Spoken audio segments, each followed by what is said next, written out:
बाबा रची रच लिखबैया बेटी के अरजिया बाबा बेटी के अरजिया बाबा रची रच लिखबैया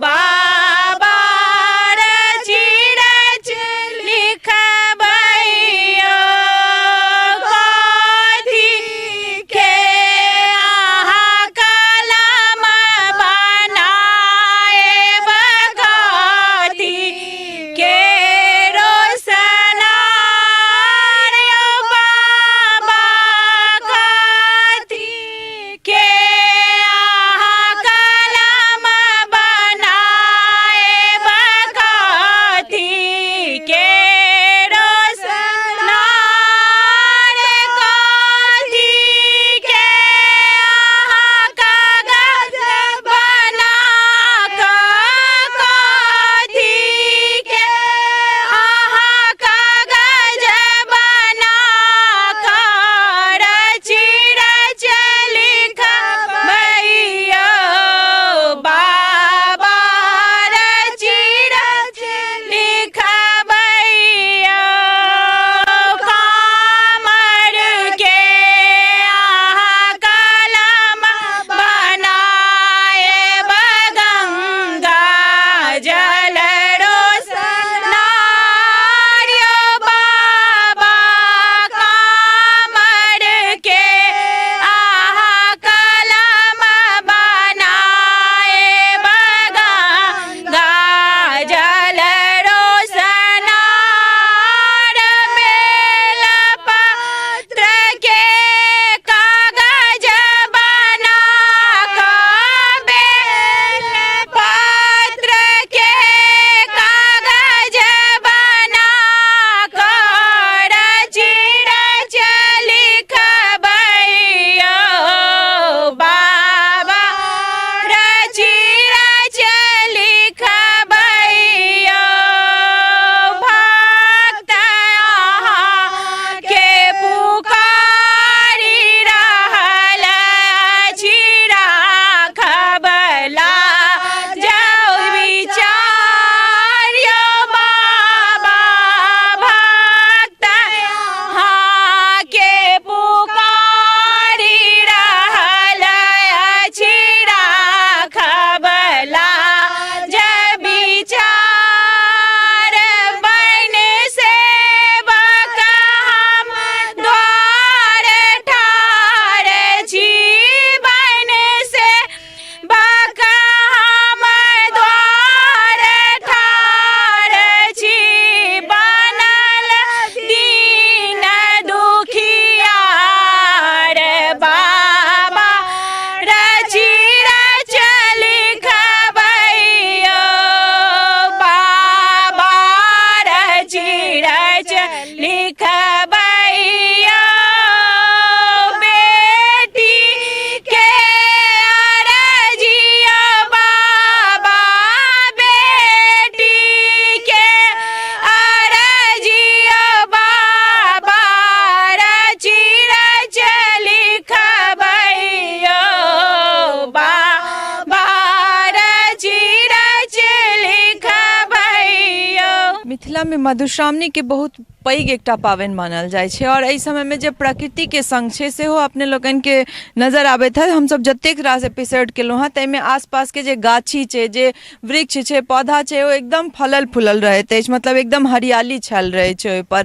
और मिथिला में कहल जाइ छै कि पहिले जे हमर सबके मिथिला में ब्याह होइत छलै तऽ 3 साले दुरागमन होइ छलै या फिर 1 साले, बहुत कम तऽ 1 साले दुरागमन होइ छलै। ई 5 दिन पर दुरागमन पहिले नहि होइ छलै तऽ ओहिमे बहुत रास चीज के ध्यान राखल जाइ छलै। जेना ई पावनि होइ छलै मधुश्रावणी तऽ ओहिमे सासुर सब भार आबै छलै सबटा और ओतुके हर चीज लऽ कऽ पबनैतिन के काज करऽ पड़ै छलनि, चाहे थारी बर्तन लोटा सबटा सासुर से एतै, चाउर दालि। और ई प्रैक्टिस करा देल जाइ छलै जे अहाँ सासुर में केना रहबै। नैहर में रहितो जे छै सासुर के सब चीज के यूज कऽ कऽ और ओहिमे अहाँके 15 दिन के एकटा ट्रेनिंग कहि सकै छियै सएह देल जाइत छलै। आइ हम सब मधुश्रावणी के पावनि के जे एपिसोड लऽ कऽ आबि गेल छी हरलाखी प्रखंड के हरसुआर गांव छियै ई और सखी सब हमरा सब संगे छथि देखे सकै छियै जे सब गोटे डाली सजा कऽ तैयार छथि और हिनका सबसँ बात करब और जानब जे मधुश्रावणी पावनि के की महत्व छै। मधुश्रावणी पावनि के महत्व एकटा वैवाहिक जीवन में बहुत ज्यादा छै। एक तऽ एहिमे मतलब बिना नमक के रहऽ पड़ै छै, ओहिपरसँ सुबह से लऽ कऽ शाम तक ला बिजिए रहै छै, पूरा काम करू।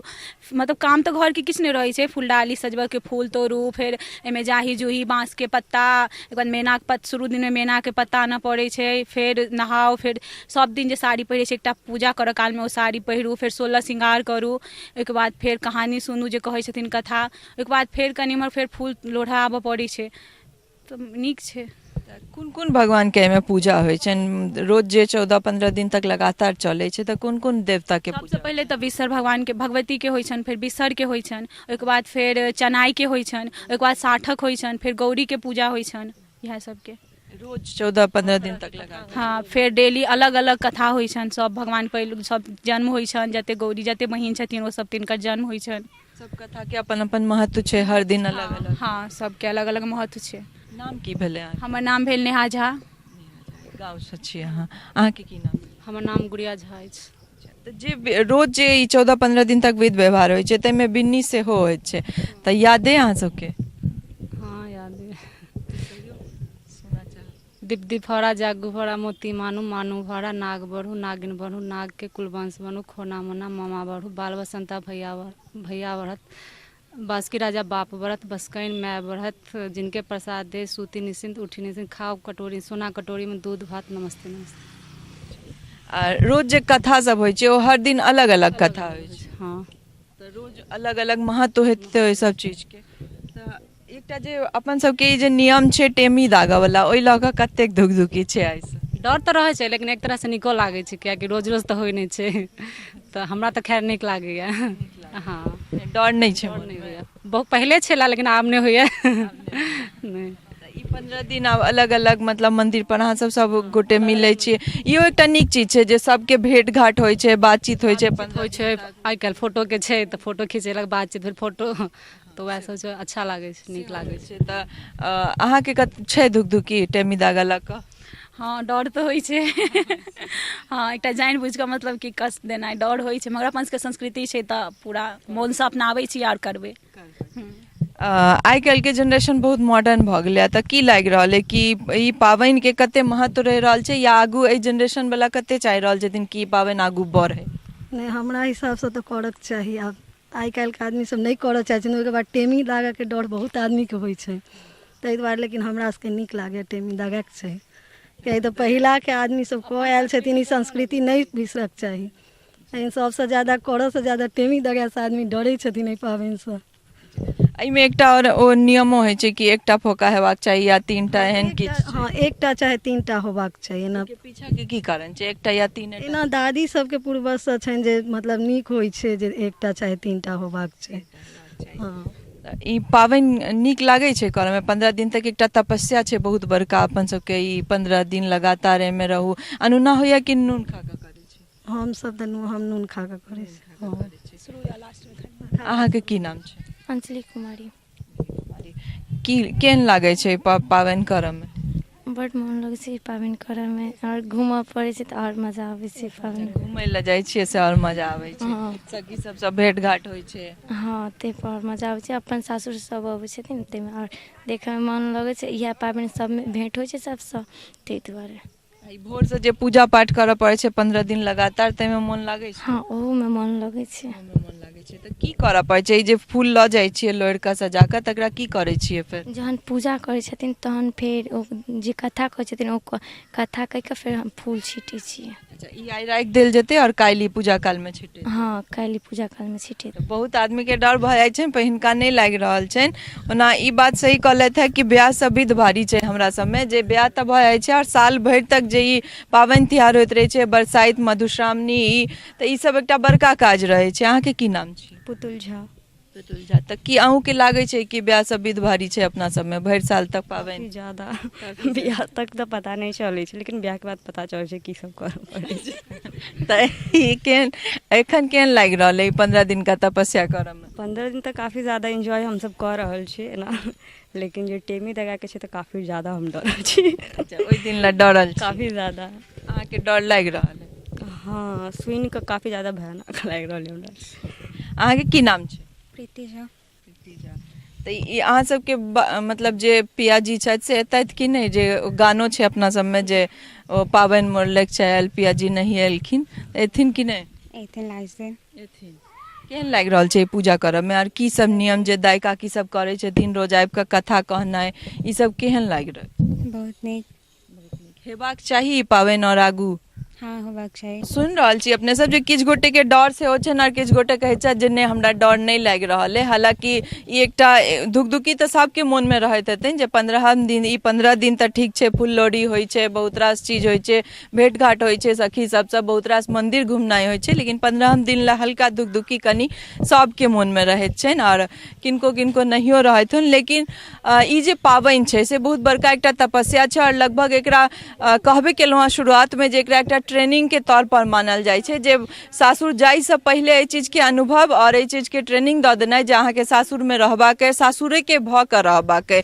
नैहर तै के बाद लड़की सबके धीरे धीरे छूटल जाइ छनि और ई पाबनि मिथिला के बहुत बड़का पाबनि मानल जाइ छै और लगातार हम सब कोशिश करैत छी जे अलग अलग गाँव जाकऽ, बहुत रास गाँव छै मधुबनी जिला में, एकमात्र मधुबनीये जिला में बहुत रास गाँव छै जतऽ हमरा सबके फोन आबैया, हमसब पहुँच नहियो पाबै छी बहुत रास गाँव, लेकिन कोशिश रहैत है जे अलग अलग गाँव में किनका कते गाना आबै छनि इहो सब गाना गीत नाद गेलथि है। और सबसे नीक चीज छै कि हमर सबके मैथिल में, हमर सबके मिथिला में जतेक विध छै ओहि संगे ओतेक रास गीत छै, चाही तऽ अहाँ हर विध के गाना गाबि सकै छी और गबिते छलथि है माँ काकी सब। आइ के जनरेशन में ई कनी धीरे धीरे कमल जा रहल छै, लोक के गीत ओतेक नहि आबै छनि, लेकिन तैयो फुललोढ़ी के समय में जखन हमसब जाइ छी तऽ सखी सब गोटे अलग अलग गाँव में सब गोटे बहुत रास गाना सुनबै छथि और चाहे ओ भगवती के होइन या नचारी होय, सावन छै तऽ नचारी सेहो छै।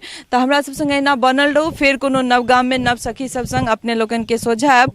पियरी अचरी बिसहरी नामी नामी के सराम घुमैते फिरैते बिसहरती रहू तदे सराम घुमैते फिरैते बिसहर के तीराहू तदे सरोहरो सिंगार बिसरला बार दूध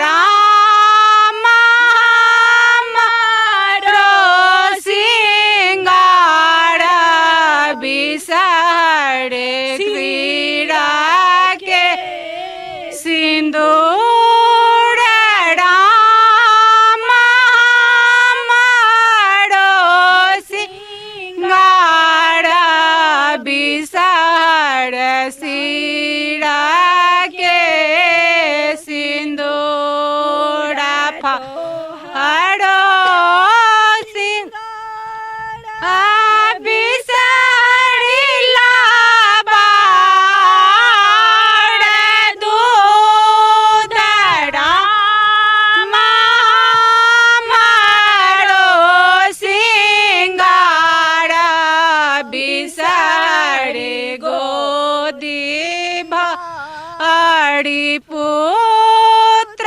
राम हमरो सिंगार बिसर गोदी भारी पुत्र। उजरल गरीब के संभालू भवानी, उजरल गरीब के संभालू